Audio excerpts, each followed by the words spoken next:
So, hi everyone, finally back with another video. Sorry it's been a little while since I uploaded a video. I've been working very hard helping players on the table with their game, so doing a lot of coaching, and that's why I haven't been able to do any videos recently. But now I've got lots more videos coming up, lots more videos planned, so stay tuned for all of those. So in today's video we've got an interesting little thing I thought I would do here. So what I've done is I've bought myself a very cheap cue. So I paid £10 for this cue. Very, very cheap cue. I got this from eBay. And what I thought it'd be interesting to do is do a video where I set myself a series of little challenges and see whether I can use this £10 cue and complete these challenges. Now, I did just want to say that I've made one modification to this cue. So I've actually fitted a normal Elkmaster tip, just a normal cheap Elkmaster tip on the end of this cue. When these cheap cues come new, they come with a very hard tip on the end of the cue, and it's not really very good for snooker. So it's the only thing I've changed about this cue. Just fitted a nice Elkmaster tip, and that should give me a normal reaction when playing shots. So the challenges I've set myself are to try and clear the colours using this cue. I'm going to do a lineup, and I'm going to try and get a 50+ break in the lineup using the cue. I'm going to play a deep screw shot, so not a long deep screw shot, but reasonably close, maybe from the green, and I'm going to try and screw down onto a red that's by the black spot area. And then I'm also going to try and play a long shot and then clear the table from where the white lands. So those are just those little challenges. I thought I would do this video because lots of people I see get a little bit obsessed with their cue. Now, I'm not saying at all that the cue isn't important. I've got, my actual cue cost £320. It's a handmade cue for me. It's nice to have a nice cue with nice grain, and I know it's built very well and it's not bent. But I also wanted to just make this video to point out that obviously you can do lots of work with your own game first, improving in lots of different areas, improve your technique, your setup, your stance, and then the cue shouldn't make that much difference. So that's why I wanted to do this video, set these challenges and just see what I can do with this cue. Right, so let's get straight into this video then with challenge number 1, trying to clear the colours from their spots. So straight away I can feel that this cue feels quite a bit different to my cue. This is a half jointed cue, my cue is a one-piece cue. I can feel this cue feels a bit lighter, and the butt end is a little bit fatter than the one on my cue. So it does feel a bit different, but let's have a look straight away. So let's see if I can complete the colours clearance. So we're on the yellow nicely. Nice bounce off. Trying to leave that straight green. That's pretty good. Little tiny screw back. Yeah, got that nicely. A little screw back for the brown there. So straight away I can feel this cue doesn't feel as solid as my cue, but that's probably what you would expect from a much cheaper cue.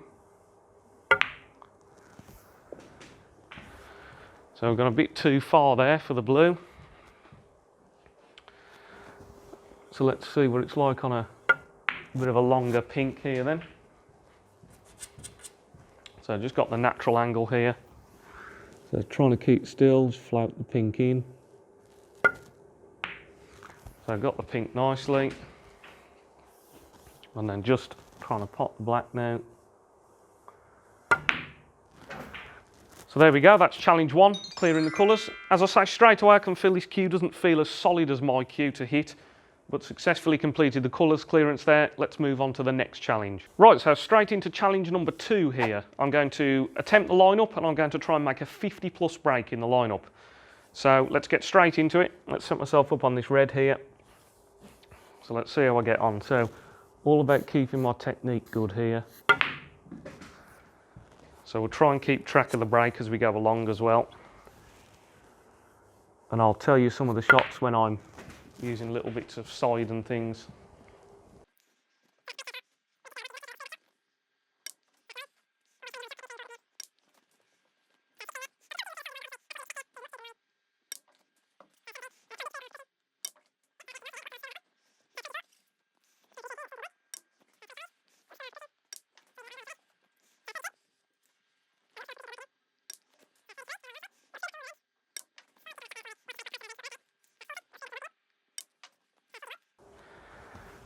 Little float this in, so this is with left hand side.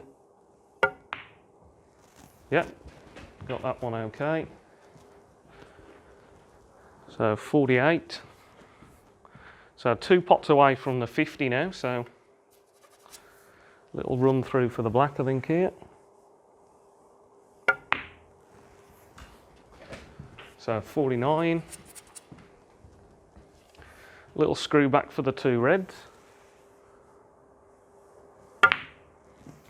So there's the 50, the 56. So let's carry on and see what we can get.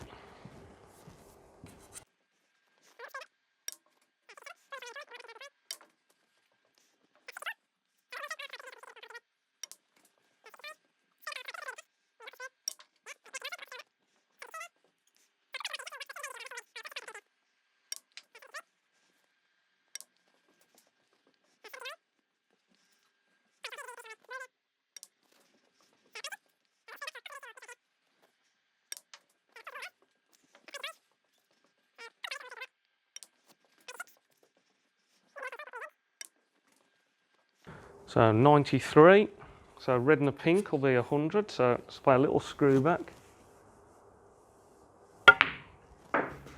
94, so a little stun up.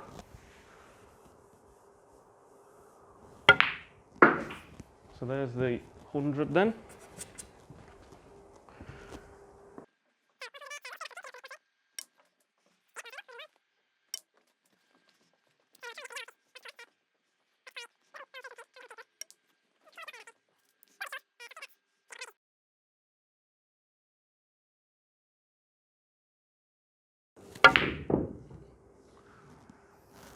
So just missed there, didn't quite come good on the pink. I was trying to force it round using a little bit of left hand side there, so missed the shot. But very good for the cue there, £10 cue, managed to have a century break there in the lineup, so very good. That's challenge 2, let's move on to the next challenge. Okay, so for challenge 3, we're going to try a deep screw shot. So I've got to try and pot this green, get lots of screw back on the white, and I'm trying to get position on that red that's just below the black there. So this will be a good test for the cue here. Can the cue generate enough backspin on the white here so that the white comes all the way back down the table? So let's have a go at one of these. You've got to really get through the white, push right through, get the spin on the white ball. So the white's come back nicely. And that's not too bad there. Be pretty happy with that. We could attempt the red here. Come up the table there. Let's try another screw back actually here up for the yellow.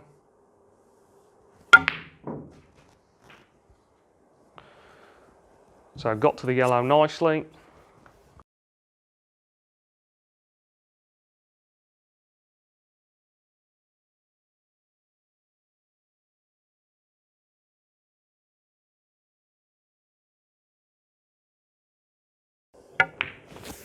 So another good pass for the cue there. The cue managed to screw all the way down the table. We also had a little bonus shot there on the pink where we screwed back off the side cushion for the yellow again.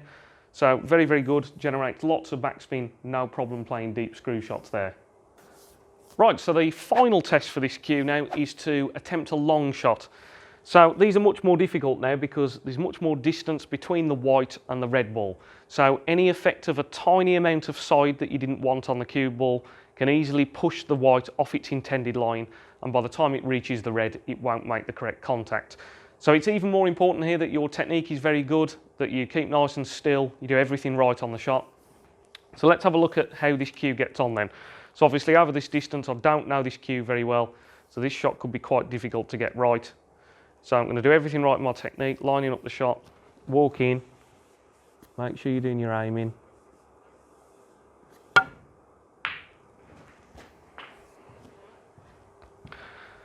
So I've got the shot nicely there. Just come too far on the blue, which is a shame, so I need another good shot on the green here now.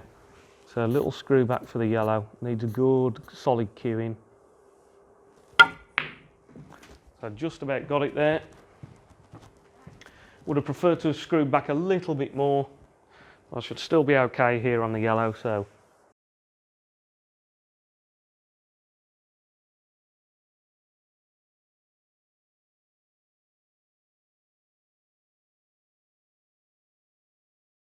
Again, not an easy shot. So got it nicely. And then playing the black. So again, actually managed to get that long pot. I did better than I expected there. I expected to miss that long pot a couple of times until I got used to the cue, but because I was just playing it, little trace of right hand side, but pretty much plain ball, the red was just floating into the pocket nicely, so no problems with that challenge as well. So once again, I hope everybody enjoyed this video. The real purpose of this video was just to show that you don't need a very expensive cue to play good snooker. You can do lots of things with your technique and cue action, your stance, your setup, all the things I talked about at the beginning before you need to worry about having to have a very expensive cue. It's obviously good if you can have a nice, consistent handmade cue. You're going to get a consistent strike each time. You know it's going to last you for probably the entirety of your playing career. So it's very nice to have a good cue, but I just wanted to make this video just to show that it's not absolutely necessary. Now, this cue that I've used in the video today, I'm actually going to give this cue away. So if anybody wants to win this cue, all you need to do is like the video, leave a comment, and make sure you subscribe to the channel. And then I'm going to pick a winner at random, and I'll give this cue away. As always, if you enjoyed this video, please remember to give the video a like. Subscribe to the channel, that really helps me. You can also support these videos on Patreon, so the link for that is in the description below. If you're interested in any personal one-to-one coaching sessions, then my website and all the details for that are in the description below. I work with players all the time on the table, helping them improve their game. As always, thanks very much for watching. Cheers.